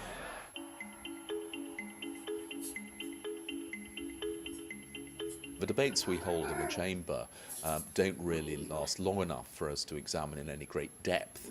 A select committee can devote several weeks, if not months, to examining a particular issue. We also have powers that allow us to take evidence from anybody we choose, and then we usually produce a report with recommendations which hopefully the government will take up.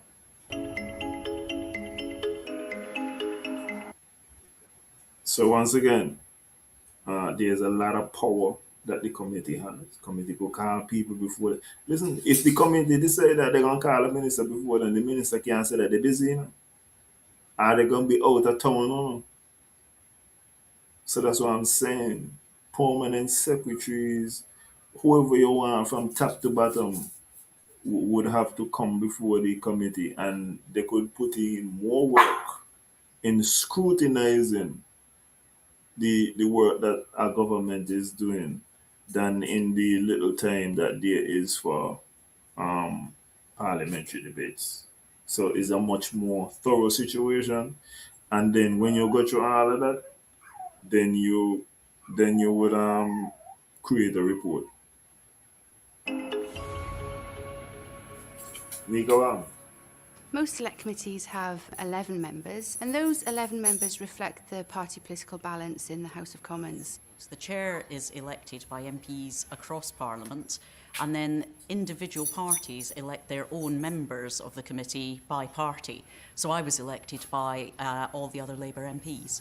Behind the scenes, the clerks do lots of preparation work for the committee, and they help them to scope the inquiry, to digest the evidence it's received. They help the committee prepare for the oral evidence sessions, and then they help them with the drafting of their report. Everything you said seems to argue that you put passengers first, but passenger focus, they say, quote, a culture of looking after passengers when things go wrong is not yet second nature in the rail industry. Sometimes it's the news agenda can drive what select committees look at.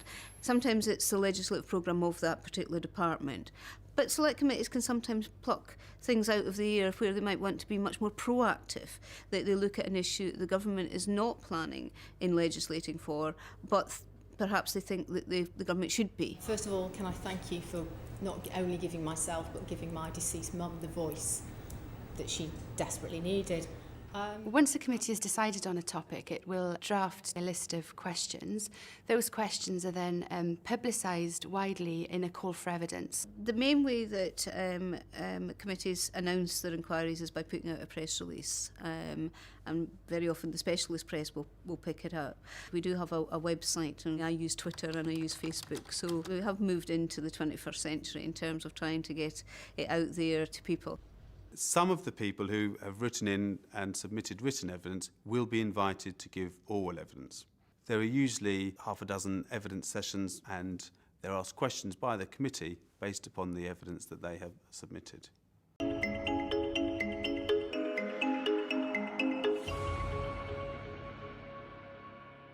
Could I just begin by asking you, is Barclays too big to fail? No, we don't think so. I think there's some real...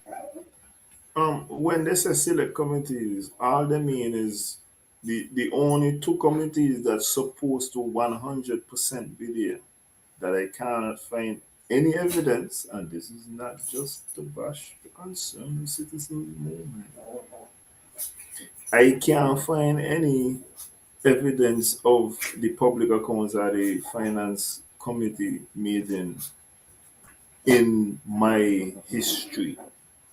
From since I've been alive, I cannot find evidence of such. I can't find it in the federal government. I can't find it in the local government. It simply seems to be something that does not exist. And by the way, if I was running politics, you better believe if you win, we have in the Public Accounts Committee. If me win, we have in the Public Accounts Committee. These politicians are getting off with too much of money and not doing their entire job. But that's just my opinion. Still serious work done in select committees. It's an important part of the parliamentary system. It does provide a huge amount of information to Parliament and the broader public. The select committees are much more consensual. They work much more across parties to try to make sure that whatever we may think of the politics behind a law, that law works as effectively as it possibly can. That's very different from the way that we are when we're meeting each other in the debating chamber. There's no doubt that whilst we will try and delay passing on any cost increases to our customers, there are substantial cost pressures. They can do a lot more than a Member of Parliament can do on the floor of the House. In particular, they can get in public officials, civil servants, members of the public, people who are affected by the policies of departments, and question them in detail, as well as questioning ministers. Ministers in front of a select committee can't get away with a glib political answer. They're being asked questions by people who have quite a bit of knowledge of the subject area, and they've got to give answers which deal properly with the points raised. So there's another two important points that you can't just answer in a sarcastic manner and be like, oh, you don't know how politics work on them things. No. You're talking to people who don't know how politics work. They ask you a question, you have to get an answer. And my God, I cannot figure out why I would be in opposition and not compel governments to have to subject themselves to committees. And I would also be wary that if you're getting in, as I say, that you also have to be do everything by the book, because you also in that event are gonna go before the committees. He also said that the committee can do more actually than a parliamentarian. When you really think about it, they have more time. They may have months to go through something, whereas a parliamentarian only has the limited amount of time in parliament. So for me, this is a big mistake not to use this feature of the democratic system. Public Accounts Committee meets in Jamaica, meets in real, it seemed to me, it met in real countries. Take George Osborne's first budget. We made clear as a committee we were going to look at the distributional impact of the budget, and in unprecedented detail. This is our first opportunity to cross-examine the Chancellor. As I say, we're grateful to you for coming along. As a result, George Osborne responded by giving a lot more detail, not only in the budget, but then also when he came before us. And there were some pretty vigorous and detailed exchanges about the distributional impact of the budget in that hearing. I think everybody gained from that experience. It certainly enabled a wider public to find out exactly what was going on in the budget. The government was forced to explain its actions. Well, my overall objective, of course, was to create a set of measures that were broadly progressive. One of the things about the Select Committee is that we follow the evidence. We don't just pluck things out of the air. It's not just because one person has said something that we take that at face value. We do interrogate the evidence. We do make sure that we get a range of evidence from different opinions, and we need to follow where that evidence leads us. If you look at the destiny matter right now that's going on, this would be something that for me is prime time, baby, for our committee. And even if you think about in the past, even before you do a commission of inquiry, I'm doing a committee. Before me do the commission of inquiry, I want the committee in the report to advise that we think that a commission of inquiry need to happen here. Because you're gonna have evidence rather than putting the commission to go do everything. So I feel like it's a very important step, and it offers so much information, the ability to scrutinize. I can't see why, once again, you would not take advantage of this mechanism.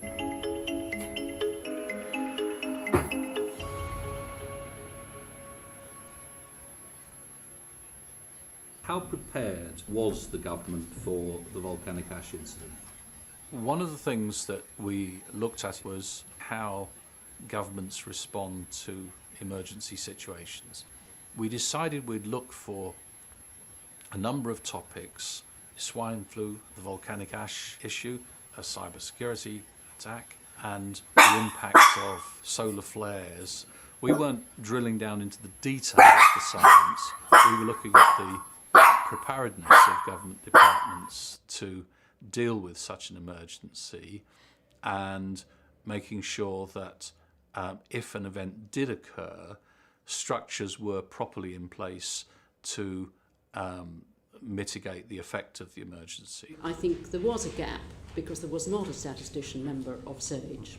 I was very impressed that although apparently many of the members didn't have a direct scientific background, their grasp of issues was really very astute. How evidence-based was the government's reasonable worst-case scenario for swine flu? I think the broad thrust of the report will be accepted, and I'd be very surprised if there isn't a letter from the Minister confirming that government is on board with most of the recommendations we're making.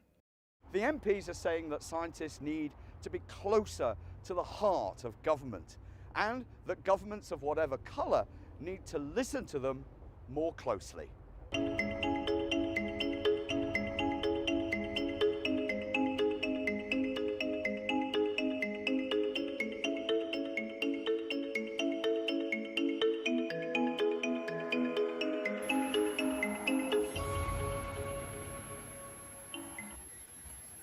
Even though when you look at that, you see that the whether or not the recommendations are adopted by Parliament,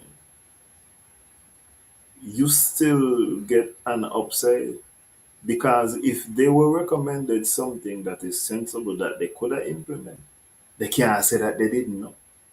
It still turns back to you where you could say, but we told you that this was the way how it should go. This is not just you backing from an opposition bench. This is going through thorough research and information and at least imparting to the government of the day, hey, these are the recommendations. And then it is for them to take what they want as medicine and leave the rest. So for me, it's just a win-win-win situation. I want to tell you about a new inquiry that our committee has launched into the governance of professional football clubs and to explain why we want your input. We're looking at the whole issue of the way in which football is run. The reason the inquiry came about is because there is a great deal of concern, particularly at the number of clubs that are suffering from high levels of debt. Many have got huge financial problems, and the government itself had said at the election that it wanted to try and encourage more supporter involvement. And so our inquiry very much is what improvements could be made and how the government can take forward its commitment that it made. Part of the plans were to redevelop the Stand Route. Obviously, we're centred in Westminster, but I've always felt that it's important, if possible, that select committees should get out and visit other parts of the country, both so that we can demonstrate what we're about and also because you do get a different point of view. So we've come to Burnley, which is a representative club in the Football League. What happens is it gets to November, December in the last year of a contract. It's thinking the agent saying, hey, just hang on and you can walk away for nothing. Our organisation, Supporters Direct, represents 170 supporters trusts who are interested in supporter involvement in football clubs, football governance, football finances. We've been campaigning on these issues for 10 years and the committee invited us to give oral evidence after we submitted our own written evidence, and so it was our chance to get the fans' view over to the committee as they consider these issues. From a player's perspective, would that be attractive or would it be risky? Well, I think if you look at the current turnover, a large proportion of it is obviously made up in salaries. I thought their questions were with integrity. I thought they were with interest. I think they genuinely care about the game. They have a passion about football, which was very good, from grassroots to the very top of the game. I actually enjoyed it immensely as an experience because if you're passionate about these issues, you've been given a platform to speak to some very important people who can make some pretty big decisions, and it's your opportunity to make your point. It's all very well saying we want to leave it to the discipline of the club to manage its own risk. The record says that English football clubs collectively are pretty appalling judges of risk. You know, these are influential individuals, and the fact that they are talking about this area, it means that it's something that they consider to be important. We are going to be making recommendations to government. We've already had the sports minister say that he's waiting to see those before making up his mind what he should do. So I hope that they will prove very influential.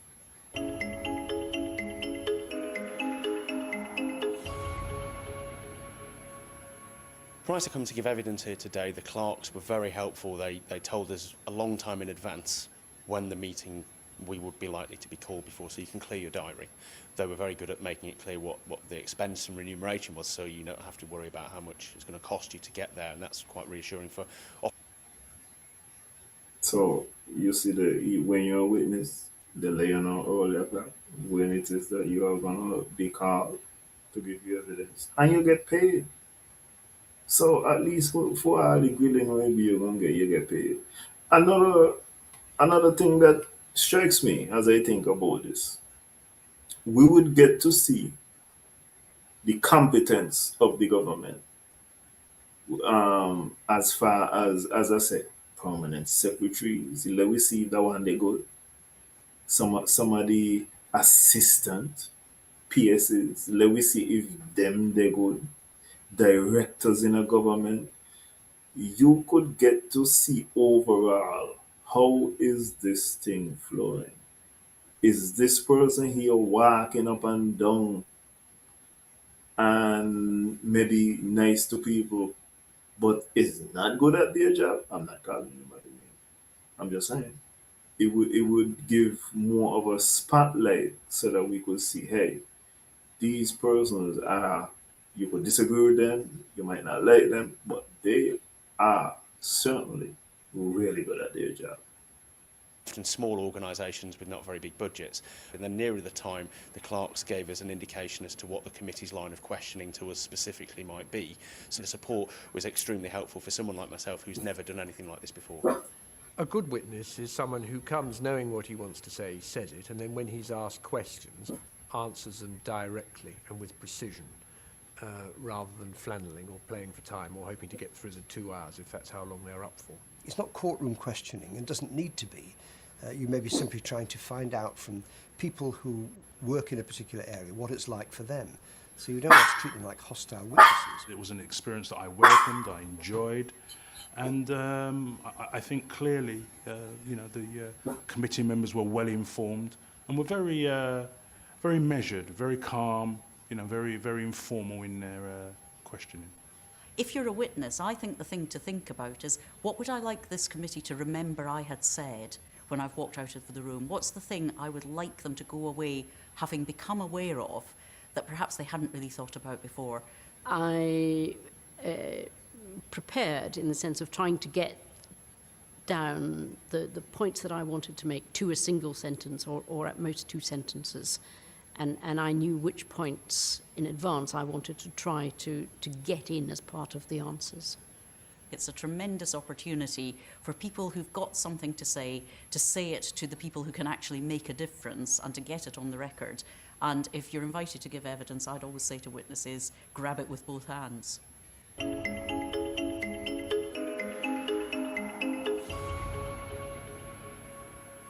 After the report is published, the government have to respond to the committee's conclusions and recommendations within 8 weeks.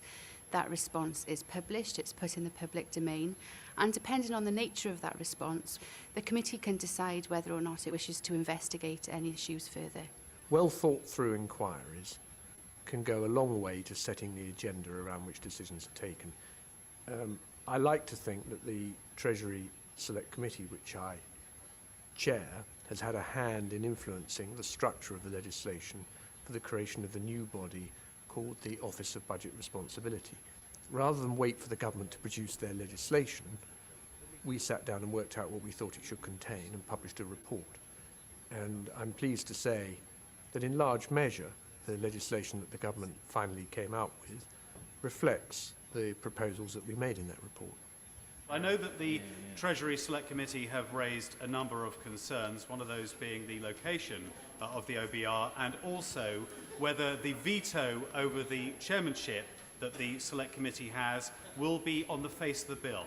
Yes, the veto which is given to the Treasury Select Committee, I think this is the first of its kind in this Parliament, is one that will be enshrined in the legislation. I've always found it amazing just how often people from the dispatch box refer back to select committee reports and see what some of the recommendations might be. And you can get people on the backbenchers, even from the government side, saying, if it's a good enough recommendation, why is the government not doing that? So it can be used to push the government in the right direction. Some time ago, the committee which I chair issued a very critical report about CAFCAS, which is the body that is meant to support children when they're involved in court proceedings about family law. And the result of that very critical report was that the entire board was asked to resign and a fresh start was made. So you can get quite a dramatic response to a committee report. Committees are good for government when government is forced to explain its actions and when by doing so they improve their act. If they're not accountable to anybody, then in the end you'll get poor quality government, slapdash government. They show the parliamentary process at its best. Thorough, thought. So I'm going to pause it there. It appears to me that the Select Committee has the ability to incorporate a lot of democracy.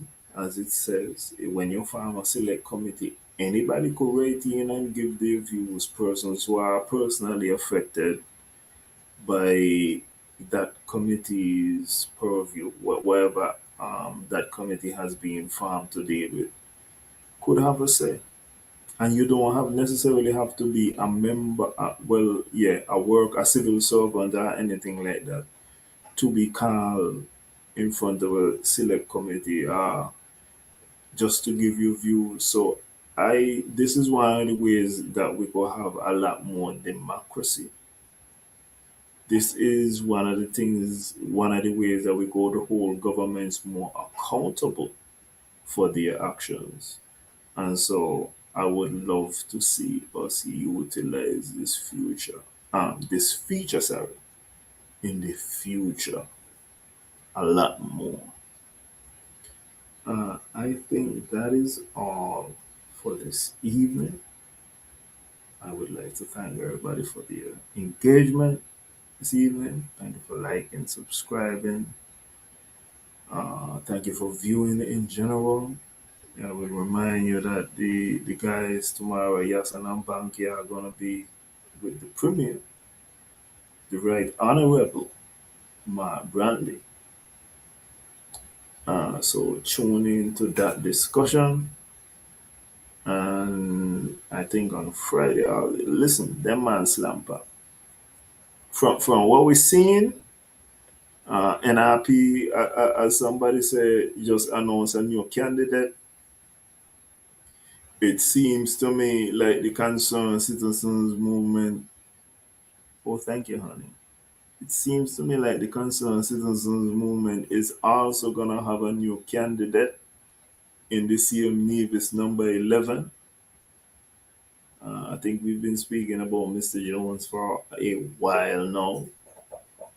It would make sense with the rhetoric that the Premier is saying that the Concerned Citizens Movement is the party for the young, that Mr. Jones will be replacing Mr. Jeffers, as Mr. Jeffers is not so young anymore and has recently lost his mandate, particularly with the people of St. James Parish.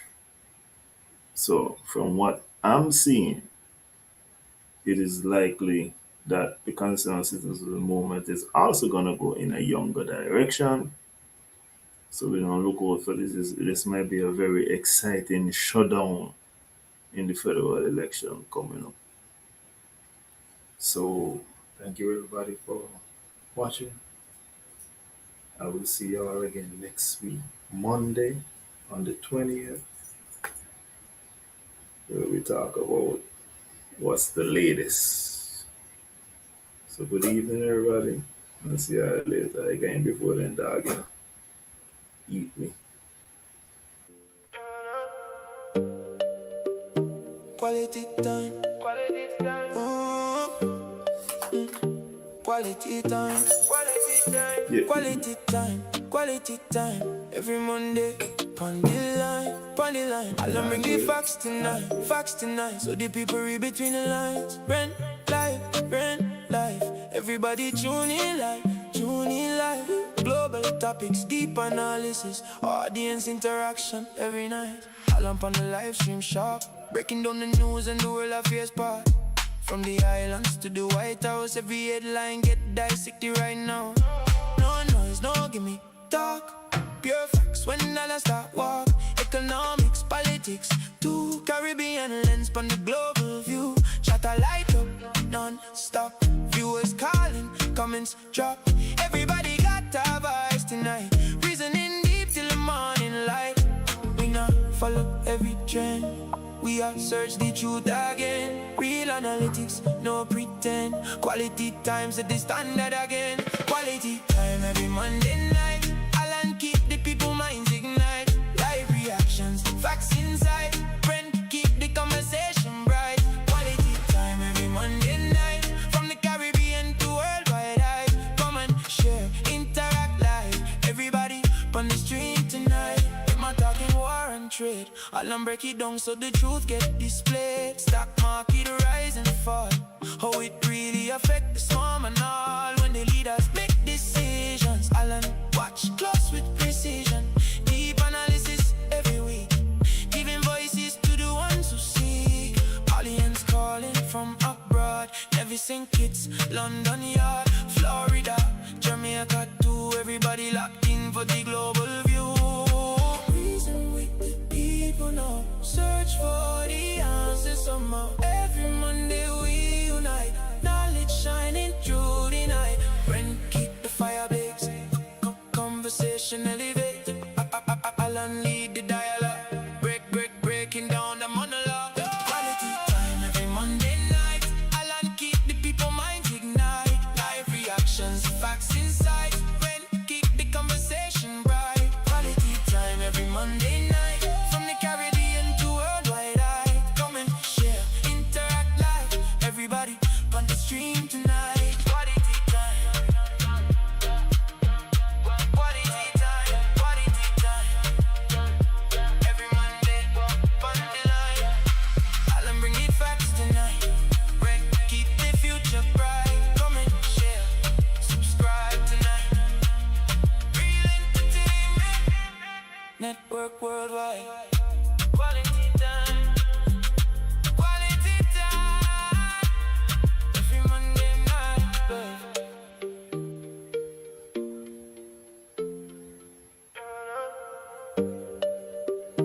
Quality time. Quality time. Quality time. Quality time. Quality time. Quality time. Every Monday, pon the line. I'll bring the facts tonight. So the people read between the lines. Rent life. Everybody tune in live. Global topics, deep analysis, audience interaction every night. All up on the live stream sharp, breaking down the news and the world affairs part. From the islands to the White House, every headline get dissected right now. No noise, no gimme talk, pure facts when I start walk. Economics, politics, to Caribbean lens from the global view. Shut a light up, non-stop, viewers calling, comments drop.